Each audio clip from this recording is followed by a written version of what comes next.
segundos.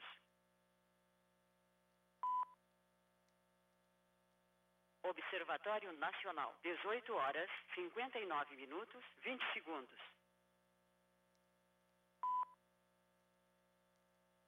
Observatório Nacional, 18 horas, 59 minutos, 30 segundos.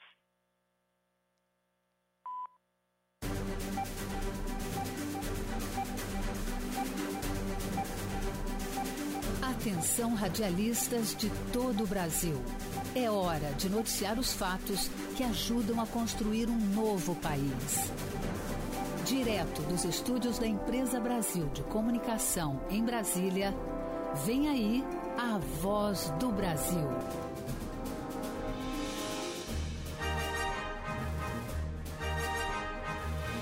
Em Brasília, 19 horas.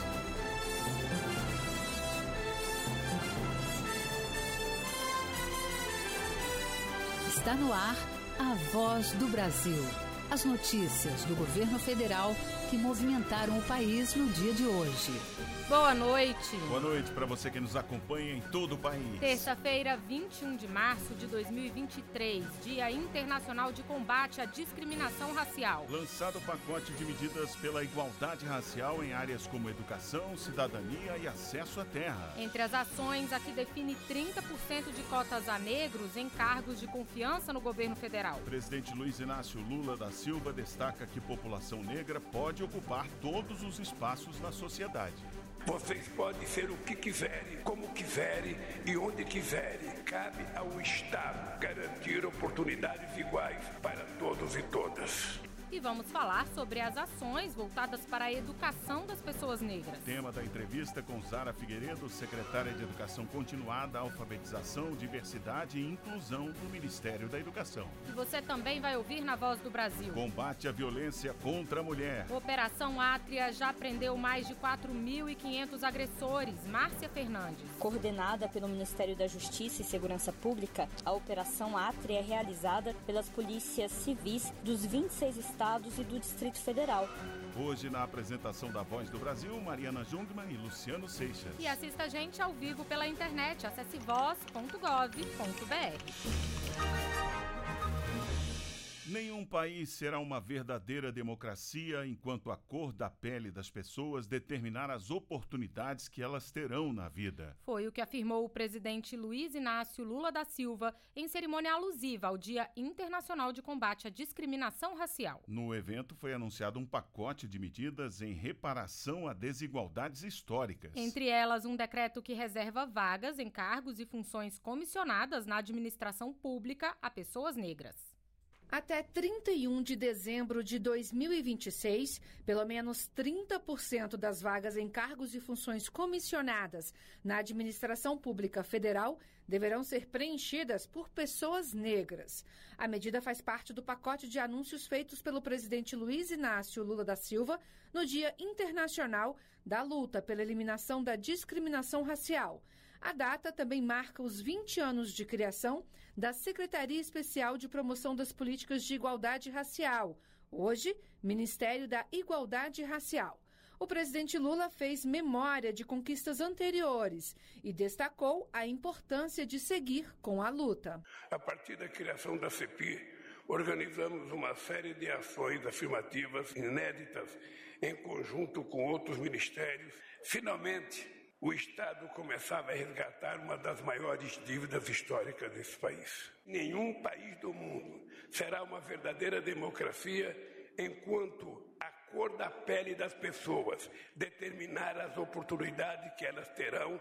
Também foram entregues os títulos de propriedade de 3 territórios quilombolas. Por meio do programa Aquilomba Brasil, lançado nesta terça-feira, o governo quer promover os direitos da população remanescente de quilombos. O objetivo é avançar em áreas como acesso à terra, infraestrutura, inclusão produtiva e cidadania. Estima-se que o Brasil possua mais de 1 milhão de pessoas quilombolas. A ministra da Igualdade Racial, Aniele Franco, falou sobre a retomada de programas para atender esse público. Queremos garantir a permanência dos quilombolas no ensino superior para ampliar cotas para os nossos jovens quilombolas. Queremos reconhecer a medicina tradicional quilombola e expandir as unidades básicas de saúde que atendem as comunidades mais isoladas. Na infraestrutura, queremos retomar o programa Luz para Todos, que ainda não chegou para todos os quilombolas. Assim como queremos também retomar o Programa Nacional de Habitação Rural para garantir moradia digna aos quilombolas. Foi assinado ainda decreto que institui grupo de trabalho interministerial para a criação do novo Programa Nacional de Ações Afirmativas. O grupo deverá estruturar medidas para acesso e permanência de estudantes negros em cursos de graduação e pós-graduação nas universidades do país. Outros 3 grupos também foram criados. Um para elaborar programa de redução de homicídios e das desigualdades voltado para a juventude negra. Outro, chamado Cais do Valongo, vai articular ações para a área portuária do Rio de Janeiro, por onde passaram mais de 1 milhão de escravizados. Também foi criado um grupo de trabalho para enfrentar o racismo religioso. Reportagem Luana Karen. E um dos marcos nesse dia de combate à discriminação racial são os 20 anos da Lei de Cotas Raciais no Brasil. Pois é, e como nós vimos na reportagem, o governo está lançando uma série de novas políticas voltadas para a educação das pessoas negras. Para falar mais sobre essas ações, nós conversamos agora ao vivo com a secretária de Educação Continuada, Alfabetização, Diversidade e Inclusão do Ministério da Educação, Zara Figueiredo. Boa noite, secretária. Boa noite. Muito bem-vinda à Voz do Brasil. Obrigada por me ter aqui. Secretária, a política de cotas entra agora numa nova fase, né? O governo vai fazer um reforço aí para garantir a permanência dos jovens negros nos cursos de graduação e pós-graduação nas universidades, não é isso? Isso. Bom, a política de cotas, aí, inegavelmente, você tem um conjunto de evidências aí da literatura, pesquisas que foram feitas, que diz exatamente a que ela veio, né? E é exitosa. Mas, como toda política, você precisa sempre estar atento à correção de rumo, ao aperfeiçoamento. Então, nesse momento, o que nós estamos fazendo é exatamente pensando nesses aperfeiçoamentos. Um deles é a avaliação, né? Ter essa comissão de avaliação, que o artigo 7º da lei dispõe. Então, isso é absolutamente importante, porque essa avaliação, esse monitoramento que diz para nós como nós estamos avançando, o quanto a política está sendo sólida ou não, o quanto a política está respondendo aquilo que se esperava dela ou não. Então, esse é um ponto. Ainda no âmbito das cotas, a gente agora no MEC, na SECADI, junto com outras secretarias, a gente já encomendou um estudo para pensar nas comissões de heteroidentificação. Todos nós sabemos que um desafio enorme das cotas são as fraudes, não é?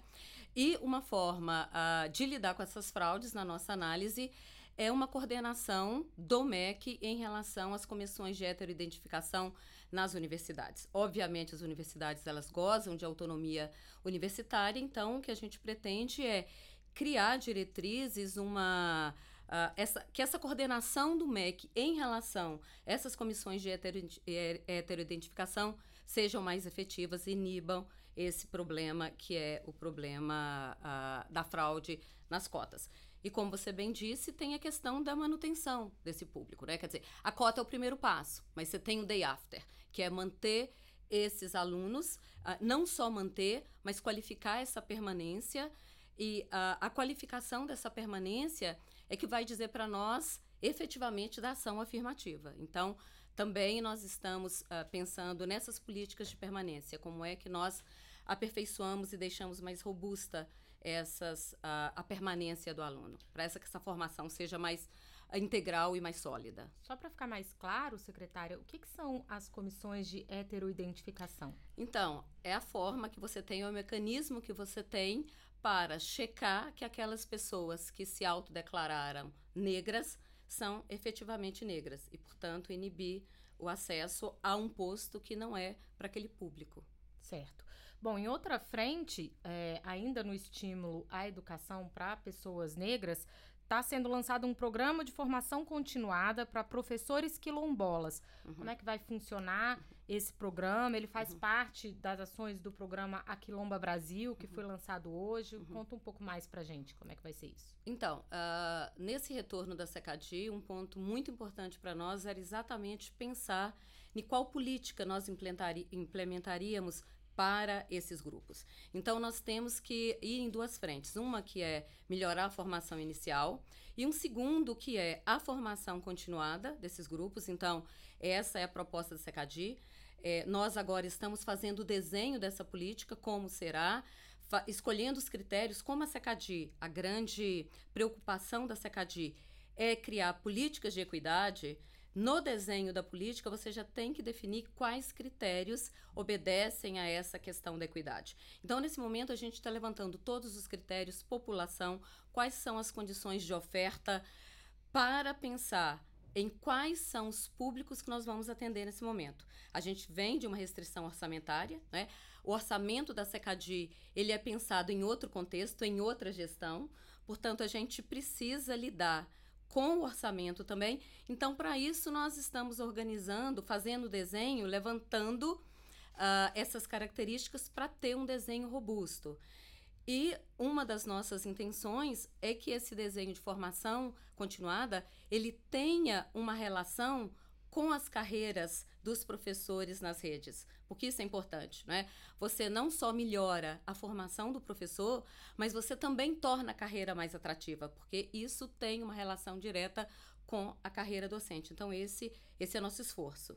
Quando você me pergunta se isso está dentro do programa lançado hoje, embora a competência seja do MEC, porque, né, a formação continuada é uma competência do MEC, nós sim conversamos com o Ministério da Igualdade Racial e nos colocamos à disposição para construir isso juntos, porque o desenho do curso é só uma etapa, né? Você precisa de um desenho de monitoramento, um desenho de avaliação para ver se a gente está tendo os retornos que se espera.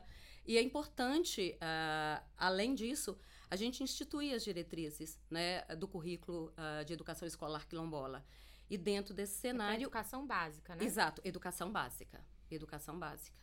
E nesse sentido é importante que o MIR esteja com a gente, inclusive nesses conselhos que a SECADI está restituindo, porque é a parte que você tem de retroalimentar o sistema, corrigir o sistema da política. Secretária, hoje também é o Dia Internacional da Síndrome de Down. O enfrentamento ao capacitismo nas escolas ainda é uma barreira difícil, né, de transpor para as pessoas aí que têm alguma deficiência física ou intelectual. Sim. Quais são as políticas públicas que já existem para as pessoas com Down em público e o que pode ser melhorado ainda nesse sentido? Então, dentro da SECADI, na reconstrução da SECADI, obviamente, nós mantivemos a diretoria de educação especial, né? Quer dizer, é essa diretoria que, por meio do corpo técnico, que pensa as políticas, os programas e as ações para esse público, né? Não é apenas a síndrome de Down, mas o conjunto, né, de políticas para esse grupo que está na educação especial. Esse é um grande dilema, né? Você lidar com o capacitismo e nos parece que a melhor forma de fazer isso é garantir uma permanência qualificada dentro das turmas comuns, dentro das classes comuns, né? Isso é um ganho enorme para o aluno que tem síndrome de Down, para o aluno que não tem síndrome de Down, para a sociedade como um todo. É um ganho para todo mundo. E, do ponto de vista da SECADI, um dos desenhos que a gente está pensando para incidir nessa questão, para além da formação continuada, porque a gente sabe que nos currículos de licenciatura essa ainda é uma questão, você tem uma carga horária baixa para essa formação, então a gente está desenhando uma formação continuada, mas além disso, a gente precisa atacar também o suporte em sala de aula. Esse suporte, ele precisa assumir uma perspectiva mais pedagógica, porque a presença lá não pode só ser uma questão de espaço, de levar aqui e ali, ela precisa ser uma presença pedagógica. Secretária, a gente tem um minutinho, então vou fazer uma última pergunta para a senhora sobre Bolsa Família, porque a Secretaria de Educação Continuada é também responsável ali pelas condicionantes do Bolsa Família relacionadas à educação. Queria que a senhora dissesse quais são essas condicionantes e se há planos para expandir. Então, sim, a condicionalidade educacional do Bolsa, porque você tem a outra condicionalidade que é diz respeito à saúde, a condicionalidade educacional ela está dentro da SECADI e a gente que faz esse monitoramento. E o que eu sempre digo é, olha, esse público, né, os beneficiários do Bolsa Família, como os demais públicos atendidos pela SECADI, eles representam todo esse grupo que sobe a rampa com o presidente Lula. Então, esses grupos, eles não são apenas um artifício estético, né? Não é isso. São pessoas reais que correspondem ao público que a SECADI atende, incluindo as condicionalidades. Então, uma das nossas propostas juntas com o MDS, obviamente, é pensar onde que a gente pode avançar na condicionalidade. Nós estamos, por hora, avaliando a frequência. É possível nós avançarmos na permanência desses alunos, mas também na permanência com êxito. Aí nós estamos entrando na perspectiva da aprendizagem.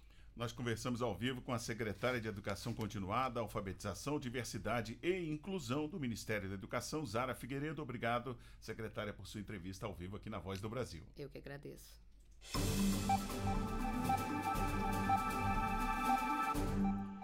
Manter as contas públicas equilibradas para garantir dinheiro para os programas sociais que atendem os brasileiros. Associe programas sociais à revolução ambiental que ocorre no mundo. Esses são os desafios levantados pelo ministro da Fazenda, Fernando Haddad, durante um evento do BNDES, o Banco Nacional de Desenvolvimento Econômico e Social. Segundo o ministro, essas ideias vão estar na base da reforma tributária e do novo programa para controle fiscal, que será enviado pelo governo ao Congresso no mês que vem.